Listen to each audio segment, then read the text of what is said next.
yung 4x8 ay yung ano, yung aluminum cladding na Isang araw lang na. pwede pang external. Pinadala ko sa ano, sa Iligan.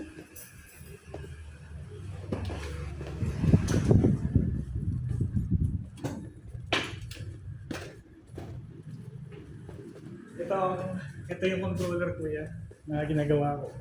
Digital na hindi na yung katulad nung sa Oo, isang nasa ganito ano. na lang kalito. Mm. Yan lang kalit na yan.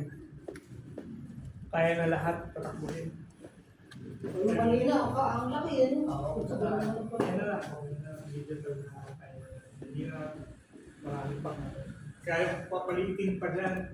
So, yun ang ito. Parang handy, no? Oo, kasi scalable yan. Kung gagawa ako ng dialysis machine na portable, kaya gumawa na makakagawa tayo ng portable na dialysis.